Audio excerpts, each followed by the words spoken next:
오늘 우리가 읽은 본문 말씀을 가지고 내게로 와서 마시라 라는 제목으로 함께 말씀을 나누고자 합니다.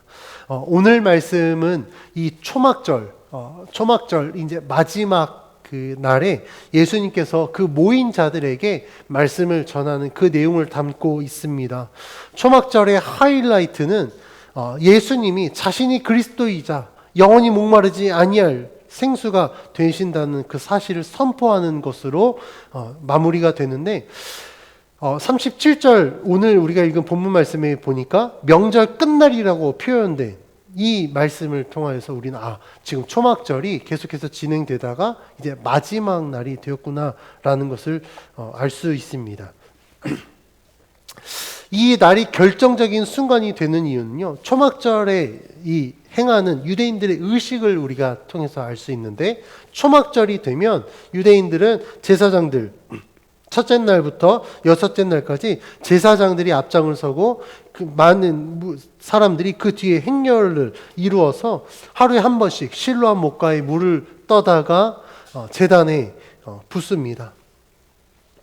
이 의식은 과거 자기 조상들이 출애굽했을 때 하나님께서 광야에 있었던 자들에게 반석의 물을 내어주셔서 그들의 생명을 유지하게 하신 하나님의 은혜에 감사하고, 또한 앞으로 있게 될 이 추수의 날에 하나님께서 이른 비와 늦은 비를 주셔서 이 추수가 풍족한 결실을 맺을 수 있도록 그 비를 간구하는 의미로 행해졌습니다. 그리고 여섯째 날까지 하루에 한 번씩 그 물을 길어다 제단에 붓고, 일곱째 날이 되면 이 같은 행렬을 7번 연속적으로 행했습니다. 그리고 모든 의식이 끝나고 난 다음 날, 여덟째 날이 되겠죠. 여덟째 날에는 안식일처럼 일체의 노동을 금하고 온 회중들과 함께 성회로 모여 하나님께 희생제물을 드림으로 절기의 마지막을 마무리했습니다.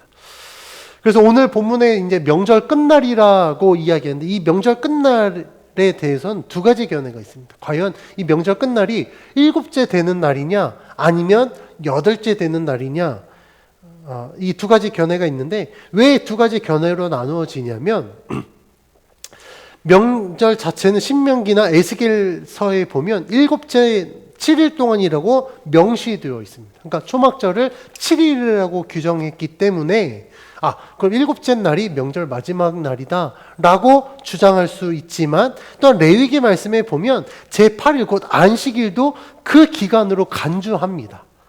그러니까 일곱째 날이냐 여덟째 날이냐 다 할 수 있겠습니다. 근데 이제 축제로 따지면 그 어떤 축제 그 행해지는 의식을 따지면 7일째가 되는 날이 마지막 날이 될 것이고, 이 모든 예식을 마치고 안식하는 날까지 합치면 8일째가 맞을 수 있습니다. 그래서 7일과 8일 둘 다 성경에 기록되어 있기 때문에 둘 다 맞겠지만, 오늘 본문의 상황으로 봤을 때 요한복음이 말하는 명절 끝날은 아마도 7일째가 되는 날을 의미할 것입니다. 왜냐하면 예수님께서 성전에 모인 자들에게 서서 외치셨고 사람들이 그 말씀을 들었기 때문에 그렇습니다. 예수님은 초막절에 물을 길어서 제단에 뿌리는 이 의식을 통하여서 하나님께서 이스라엘 백성에게 생명을 보존하고 은혜를 베푸시는 그 의미를 예수님 자신에게 대입해서 다음과 같이 말씀하십니다. 오늘 본문 말씀 37절 38절을 함께 봉독해 봅니다. 시작. 명절 끝날 곧 큰 날에 예수께서 서서 외쳐 이르시되 누구든지 목마르거든 내게로 와서 마시라. 나를 믿는 자는 성경의 이름과 같이 그 배에서 생수의 강이 흘러나오리라 하시니. 아멘. 예수님께서 누구든지 목마르거든 이라고 말씀하시면서 목마른 자들은 다 내게로 와서 마시라 라고 말씀하십니다. 이 말씀은 요한복음 4장 14절 앞서서 우리가 살펴봤던 4장 14절 말씀과 연계되는데, 4장 14절 말씀에서도 이렇게 이야기합니다. 내가 주는 물을 마시는 자는 영원히 목마르지 아니하리니 내가 주는 물은 그 속에서 영생하도록 솟아나는 샘물이 될 것이다 라고 말씀하셨습니다. 그러니까 지금 이 초막절에 물을 가지고, 물이라는 이 매개체로 지금 의식이 행해졌잖아요. 그 물을 매개체로 삼아서 예수님은 지금 사람들에게 말씀하고 있는 겁니다. 그러면 왜 예수님께서 이 물을 가지고 이야기하셨을까? 이 물은 곧 무엇을 의미합니까? 생명을 의미하거든요. 그러니까 예수님은 나를 통하여서 영원히 목마르지 아니할 것이다 라고 말씀하신 것은 예수님을 통하여서 생명을 얻게 될 것이다 라고 말씀하고 있는 겁니다. 오늘 본문 말씀 그리고 수가성 여인에게 하신 이 말씀을 통하여서 예수는 영원히 목마르지 아니할 것이며 또한 그 물은 계속해서 믿는 자들 속에서 영생하도록 솟아나는 샘물이 될 것이다 라고 말씀하고 있는데, 이 말씀을 통하여서 우리는 두 가지 중요한 사실을 알 수 있습니다. 첫 번째는 예수를 믿는 자는 영원히 목마르지 않는다라는 것입니다. 이 말씀에서 우리가 주목해야 될 표현은 영원입니다. 예수를 믿으면 영원히 목마르지 않는다. 그 말은 예수님은 영원하시다라는 사실을 강조하고 있는 것입니다. 예수님이요, 당대에, 즉 예수님을 만나고 예수님의 말씀을 들은 자들에게만 유효한 그리스도였다라고 한다면 어떻게 되겠습니까? 이 말씀 우리가 읽을 필요가 없어요. 왜냐하면 예수님은 그때 당시 당대의 사람들에게만 그리스도가 되었기 때문에 그렇습니다. 그런데 이 말씀이 지금 우리들에게도 복음의 진리가 될 수 있는 이유는 예수님은 육신의 몸은 당대에 끝났으나 예수님이 영원할 수 있는 이유는 부활하셨기 때문에 그렇습니다. 부활하고 승천하셔서 지금 하나님 나라에 하나님 우편에 계시기 때문에, 그리고 그 영원하신 주님은 다시 오시겠다라고 약속하셨기 때문에 예수님을 믿는 자는 그때 당대뿐만 아니라 지금까지도 이 복음의 진리가 유효하다라는 겁니다. 예수님의 영원성은 예수님이 누구이신가를 또한 말씀해 주고 있습니다.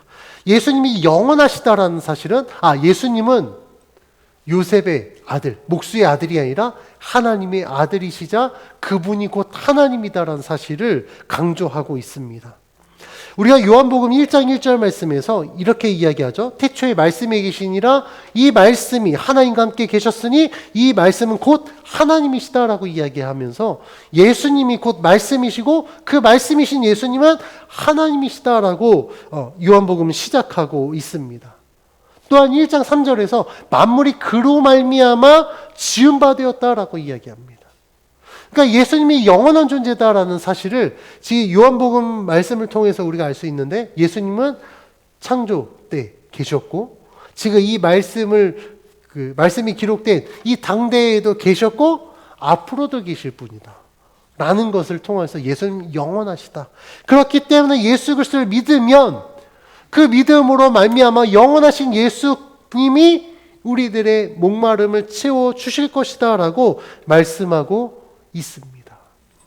두 번째 사실은요, 예수를 믿는 자들에게 생수의 강이 흘러나온다라는 사실입니다. 그러니까 예수님을 믿으면 나의 목마름이 해결되고 끝이 아니라 나를 통하여서 그 복음이 생수의 강처럼 흘러 넘쳐나기 때문에 또 다른 목마른 자들에게도 복음이 증거되어져서 내가 목마름 해결된 것처럼 그들도 목마름을 해결받을 수 있다라고 말씀하고 있는 겁니다. 그렇다면 예수를 믿는 자들은 어떻게 예수 그리스도를 증거할 수 있는가? 어떻게 하면 그 예수 그리스도의 이 복음이 생수의 강처럼 흘러 넘쳐날 수 있는가? 오늘 본문 39절은 이렇게 이야기합니다. 39절 같이 봉독합니다. 시작.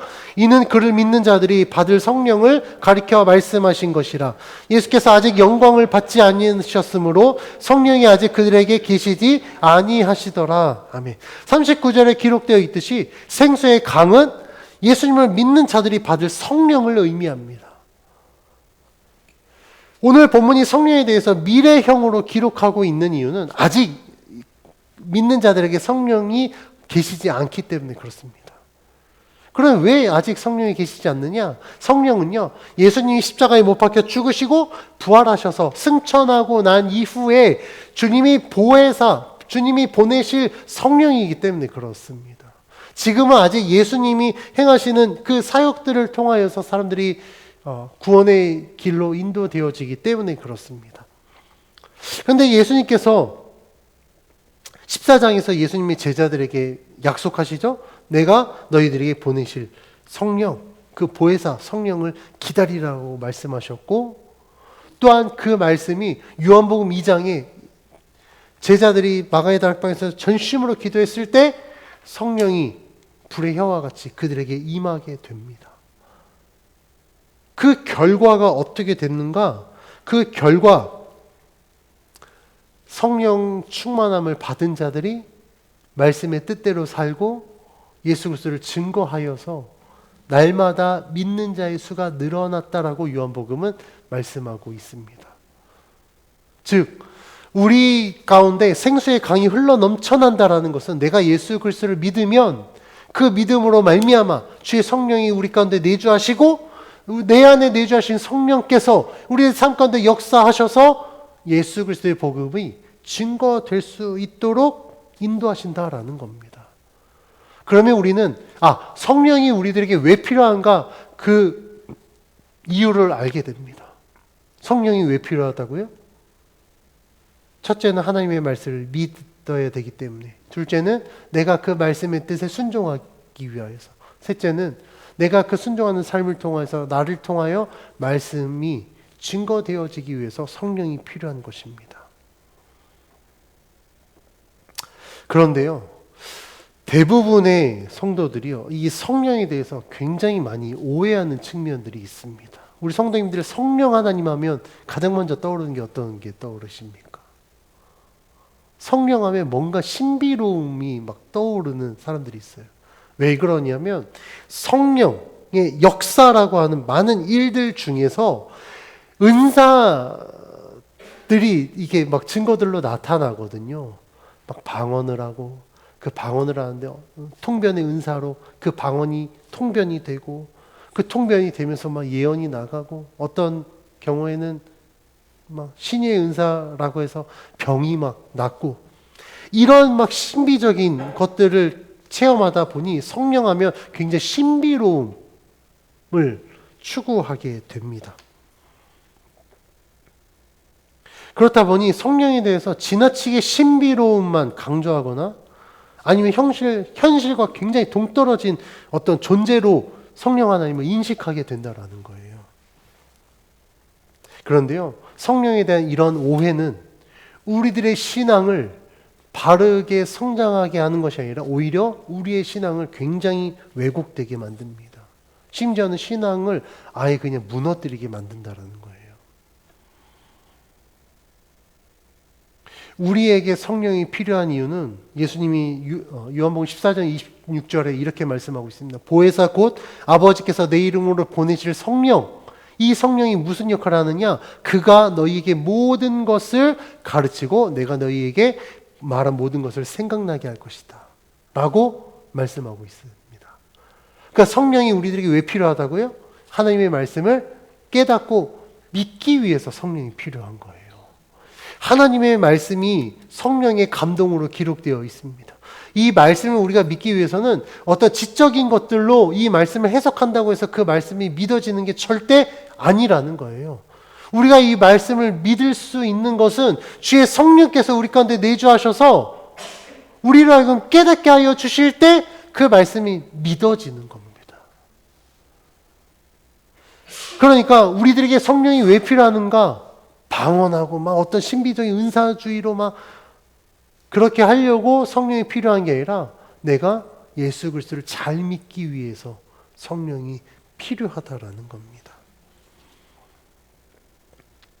뿐만 아니라 성령은요, 예수 믿는 자들을 통해서 복음이 증거되게 하십니다. 사도행전 말씀에 보면 성령 충만한 자들이 날마다 모여 기도합니다. 모이기에 힘썼습니다. 그들이 모여서 뭐 했느냐? 모여서 하나님을 찬미했거든요. 그 결과가 어떻게 나타나는가? 사도행전을 읽어보면 날마다 믿는 자의 수가 늘어났다. 그리고 교회는 세상으로부터 칭송을 받았다라고 이야기하고 있습니다. 이 사도행전에 기록된 이 초대교회의 모습을 통하여서 오늘날 교회를 보면 오늘날 교회 어떻습니까? 첫째, 모이기에 힘쓰지 않습니다. 근데 어떤 부분에서는 모이기에 힘써요. 그 힘쓰는 모임은 어떤 모임이냐? 우리가 정말 온전히 예배하고 예수 그리스도를 증거하기 위해서 모이는 게 아닙니다. 교회에 지금 얼마나 많은 사적 모임들이 있는지 몰라요. 교회가 한때 90년대 후반, 2000년대 초반 문화사역이라는 취지로 교회에서 얼마나 많은 문화 강좌들이 오픈됐는지 몰라요. 그걸 통해서 우리가 전도하겠다. 뭐 꽃꽂이부터 시작해서 요 최근에는 이제 워낙 커피 문화가 발달하다 보니까 뭐 교회에서 바리스타 학교 해가지고 뭐 바리스타 자격증 주고 그렇습니다. 그러면 그걸 통해서 정말 전도가 됐느냐? 안 그래요. 제가 지난주에 말씀드렸잖아요. 코로나 3년 동안 기독교 인구가 20%가 줄었습니다. 그런데 그런 거는 여전히 교회 안에서 행해지고 있어요. 그럼 이게 무엇인가? 분명히 사도행전에서는요, 성령 충만함으로 날마다 모이기에 힘썼고 하나님을 찬미했을 때 교회가 세상으로부터 칭송받았거든요. 근데 지금 모이기에 힘쓰는데 그 모임을 통해서 그러면 저는 정말 물어보고 싶어요. 이 모임을 통해서 정말 예수 그리스도 복음이 증거되느냐? 아니라는 거예요. 자기 만족이라는 겁니다. 저희가 오늘 예배 후에 이제 마스크 들고 나갈 텐데요. 심지어는 어느 교회는요, 전도팀도 정말 전도를 목적으로 나가는 게 아니라 그냥 그 수십 년 동안 해왔으니까 그냥 자기 만족으로 그냥 뭐 물티슈 가지고 전도지 갖고 나가는 사람들 굉장히 많아요. 근데 그게 전도팀이라니까요. 근데 나갔는데 전도는 되지 않아요. 교회 홍보는 할지 모르겠지만 전도는 되지 않는다라는 것.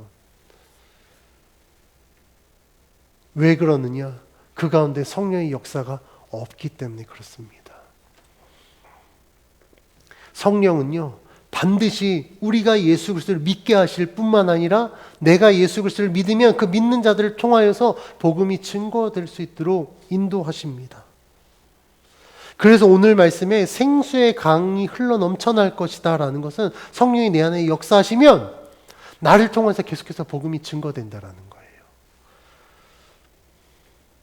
그런데 예수를 주로 믿게 하고 복음을 증거하게 하시는 이 성령의 사역에 대해서 제대로 알지 못하면 우리들은 자칫 잘못하면 신비주의로 신앙이 왜곡되거나 아니면 이단 사상으로 빠지기 쉽습니다.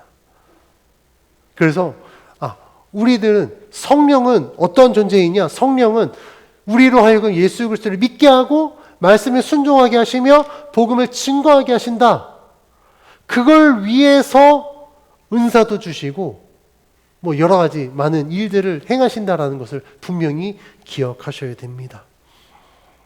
다시 오늘 본문으로 돌아와서 예수님 초막절에 성전에 모인 자들에게 자신이 그리스도이심과 예수님을 믿는 자들 하나님이 약속하신 구원을 받게 될 것이라고 말씀하셨습니다. 그런데 이 예수님의 말씀을 듣고 이 자리에서도 두 부류가 나눠집니다. 우리가 계속해서 요한복음 말씀을 보면 예수님이 행하신 기적 아니면 예수님의 말씀이 선포되어졌을 때 그 말씀에 대한 반응이 두 가지로 나눠지잖아요. 어떻게 나눠졌죠?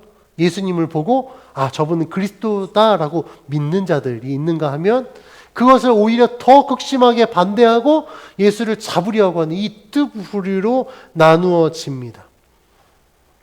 근데 오늘 말씀에서도 예수님의 말씀을 듣고 두 부류로 나누어집니다. 예수님을 믿는 자와 믿지 않는 자로 나누어집니다. 그런데 특이한 점이 있어요. 예수님을 믿지 않는 자들은 예수님 자체를 그냥 부정하는 게 아니라 예수님을 부정하는 근거로 하나님의 말씀을 가지고 옵니다. 그 내용이 42절에 기록되어 있는데 같이 한번 봉독해 봅니다. 시작. 성경에 이르기를 그리스도는 다윗의 씨로 또 다윗이 살던 마을 베들레헴에서 나오리라 하지 아니하였느냐 하며 예수를 그리스도로 부정하는 자들이 근거로 내세운 것은 그리스도는 다윗의 씨로 다윗이 살던 베들레헴에서 나온다고 하지 않았느냐. 그런데 저 예수는 갈릴리에서 자랐고 요셉의 아들이 아니더냐. 그러니까 그들이 갖고 있는 이 정보와 지식의 기준에서 봤을 때 예수님은 그리스도가 될 수 없었던 거예요. 왜냐하면 성경이 말하고 있는 대로 태어나고 자라지 않았다라고 그들은 딱 규정했기 때문에 그렇습니다. 이들과 같이 요한복음을 비롯해서 우리가 복음서를 보면 예수님을 그리스도로 인정하지 않는 자들의 특징이 있습니다. 그 특징은 무엇이냐면 자신들의 지식을 너무 맹신했다라는 거예요. 그들이 예수를 그리스도로 부정한 근거가 무엇입니까? 그들의 지식이었거든요. 저는 목수의 아들이다. 갈릴리에서 태어났다. 근데 그들이 몰랐던 사실이 있어요. 예수님은 갈릴리에서 태어난 게 아니죠. 어디서 태어나셨습니까? 베들레헴 마구간에서 태어나셨어요. 자란 게 갈릴리에서 자랐죠. 근데 사람들은 그걸 몰랐다라는 거예요. 그렇다 보니 자신들이 보고 자신들이 알고 있는 이것이 전부다라고 생각했기 때문에 예수를 그리스도로 믿을 수가 없었다라는 겁니다. 그들은요, 자신들이 갖고 있는 지식이나 어떠한 정보들이 잘못됐다라고 전혀 생각하지 않았습니다. 인정하지 않았던 거예요. 그렇다 보니 우리들의 기준에서 예수 그리스도를 인정하지 못할 뿐만 아니라 자신이 하나님의 아들이다, 하나님이 보내신 메시아다라고 이야기하는 저 예수를 핍박하고 정죄할 수밖에 없었다라는 겁니다. 유대인들이 갖고 있는 이러한 너무나도 확신에 찬 지식과 잘못된 정보, 그들의 관습이 그들을 구원의 길로 인도하는 것이 아니라 오히려 예수를 부정하고 반대하는 핍박자의 길로 인도했다라는 이 사실을 통해서 우리는 예수를 믿는 것이 얼마나 중요한지 다시 한번 깨닫게 됩니다. 유대인들과 달리 예수님의 말씀을 듣고 예수님을 믿는 자들은 어떻습니까? 그들도 똑같은 정보를 갖고 있었을 것입니다. 그런데요, 그들이 예수님을 믿을 수 있었던 것은 우리는 저 예수라는 자가 그런 줄 알았는데 저 말씀을 들으니까 우리가 알고 있는 게 다가 아니었나 봐 라고 생각한 거거든요. 다시 말하면 내가 갖고 있는 지식, 정보, 그것들을 고집한 게 아니라 그것들을 내려놓고 예수님 앞에 겸손함으로 주님의 말씀에 순종하게 된 거예요. 목수의 아들인 줄로만 알았는데 예수님이 행하신 것들을 보니 아니었네. 저분 진짜 그리스도가 맞다. 그래서 우리가 지난주 말씀에서도 사람들이 뭐라고 이야기합니까? 또 다른 메시아가 온다 한들 저 예수가 행한 것보다 더 많은 것들을 더 행할 수 있겠느냐라고 할 정도로 예수님이 행하신 기적들은 완전한 그리스도다라는 사실을 믿게 만들었다라는 겁니다.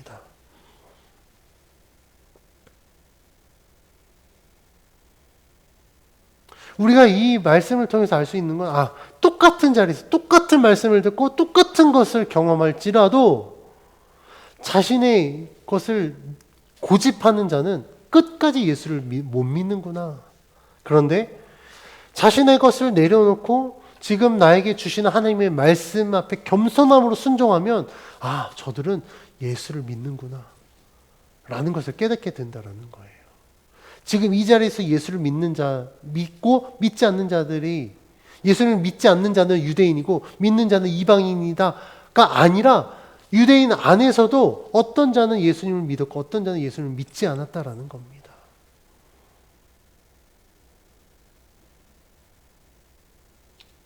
그러면 저는 우리 성도님께 여쭤보고 싶습니다. 여러분들 똑같은 자리에, 하나님이 말씀하고 있는 똑같은 자리에 정말 예수를 믿는 자가 되기를 원하십니까? 아니면 믿지 않는 자가 되기를 원하십니까? 믿는 자가 되어야 되겠죠. 우리는 반드시 예수 그리스도를 믿음으로 말미암아 오늘 말씀에서 예수님 약속하신 하나님의 놀라신 구원의 복과 은혜가 우리 가운데 충만하여야 될 줄 믿습니다. 그래서 예수님이 초청하는 거예요. 누구든지 목마르거든 내게로 와서 마시라.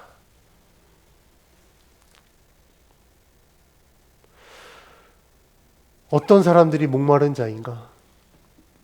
가장 표면적으로 봤을 때는 예수를 알지 못하는 자들, 예수를 믿지 않는 자들이 가장 목마른 자겠죠.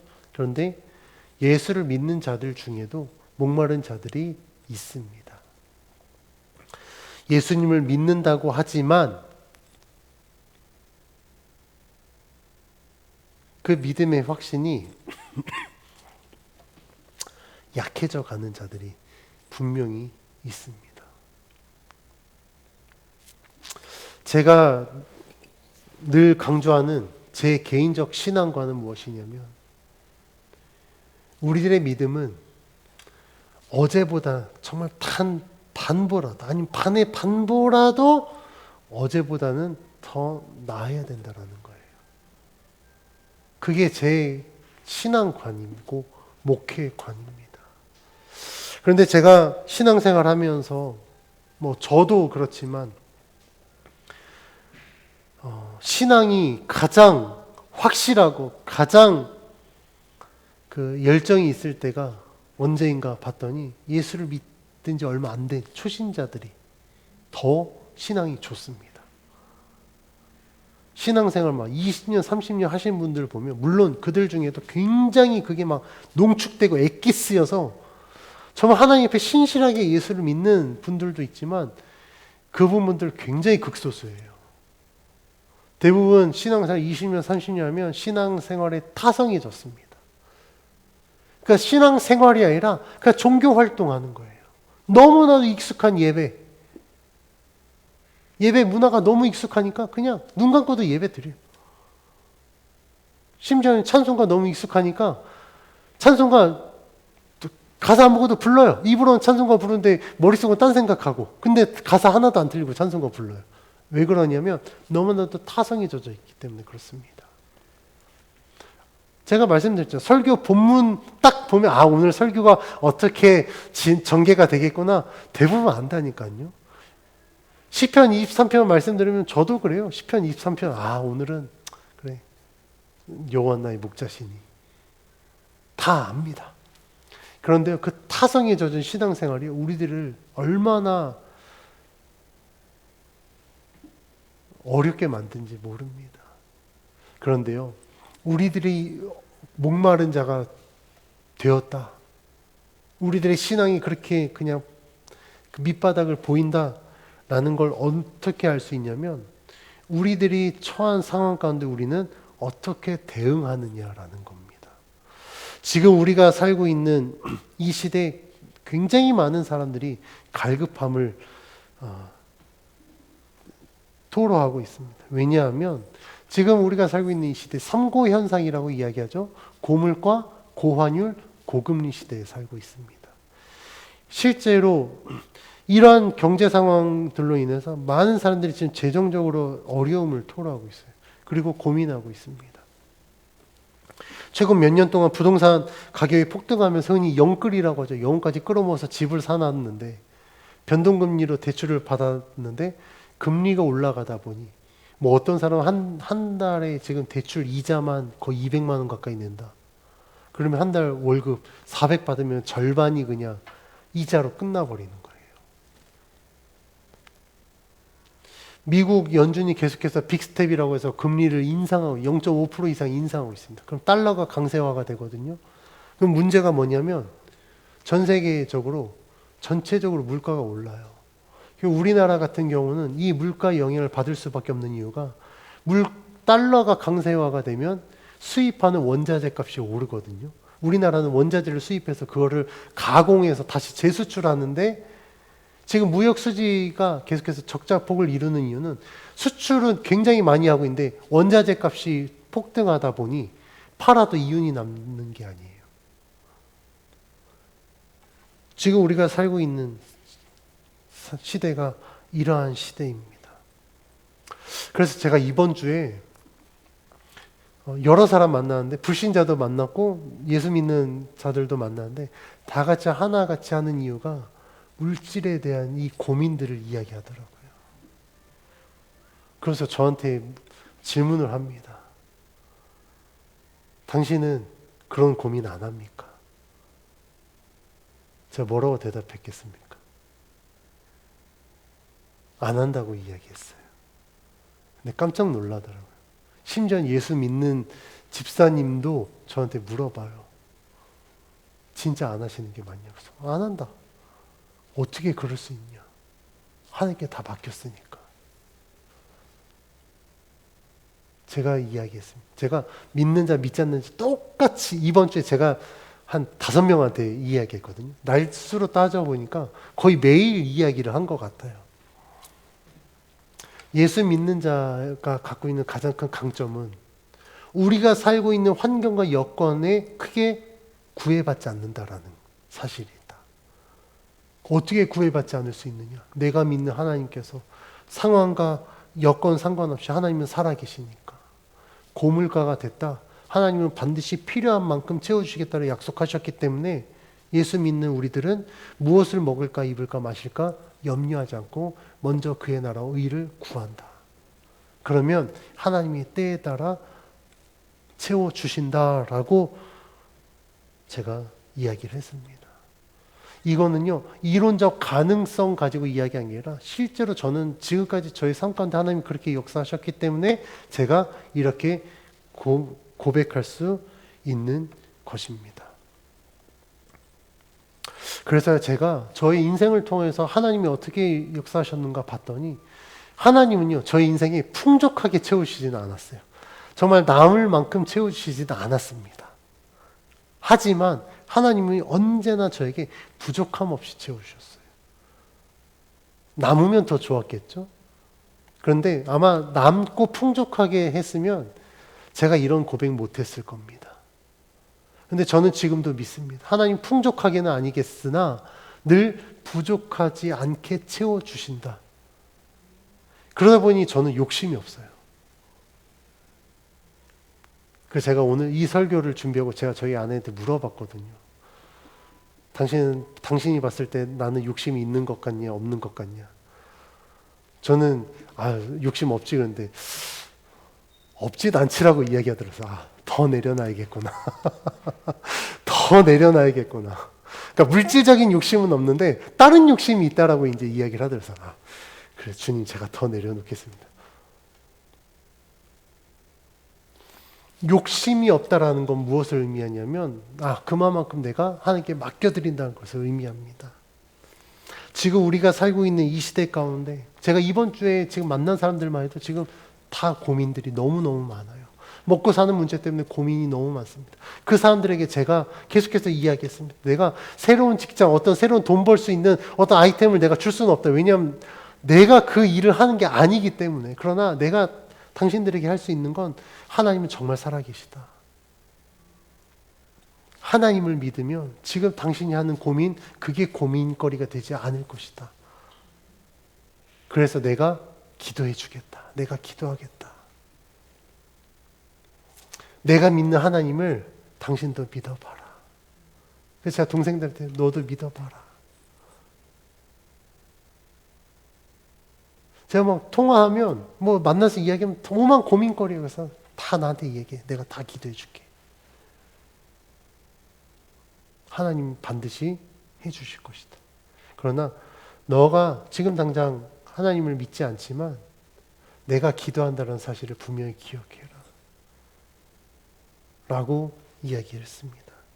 이게 오늘 본문 말씀에 나온 생수의 강이 우리들에게 흘러 넘쳐나는 것을 의미합니다. 내가 예수 그리스도를 믿으면요, 그 믿음이 단 나 한 사람 구원으로 끝나는 게 아니라는 거예요. 그러면 우리가 생수의 근원이 되지 않아도 돼요. 그리고 우리는 그냥 생수 병만 되면 됩니다. 왜냐하면 우리들 병만 채워지면 끝나니까. 그런데 성경 말씀 우리들을 생수병으로 이야기하지 않거든요.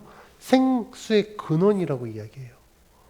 왜 그러냐면 내가 예수를 믿고 내가 그 구원의 은혜를 누리면 그것으로 끝나는 게 아니라 이 구원의 은혜가 필요한 자들에게 계속해서 예수 그리스도를 증거하기 때문에 그렇습니다.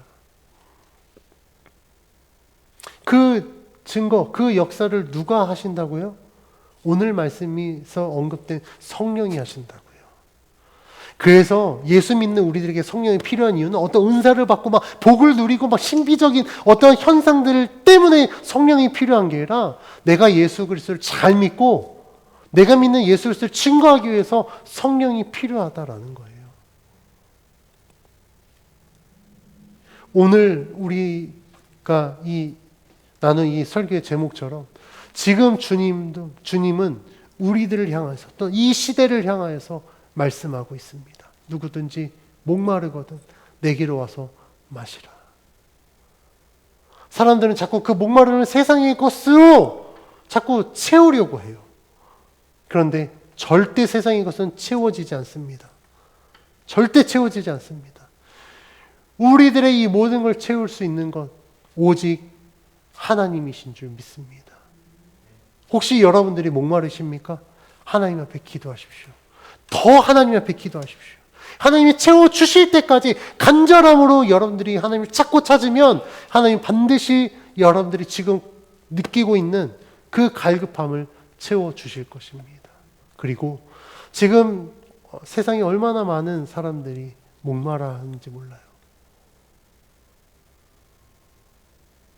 그들에게 복음을 전하는 것이, 그들에게 이 생수를 전하는 것이 우리들의 사명인 줄 믿습니다. 그래서 저는 제가 늘 강조하지만 우리 성도님들이 정말 내가 예수를 잘 믿어서 그 예수를 증거하는 삶을 사시기를 간절히 축원합니다. 그런 성도들이 모이면 우리 더한 밝은 교회가 그렇게 예수 그리스도를 증거하는 교회가 될 것이고, 그런 교회들이 모이면 우리 한국 교회가 예수 그리스도를 증거하는 교회가 될 줄 믿습니다.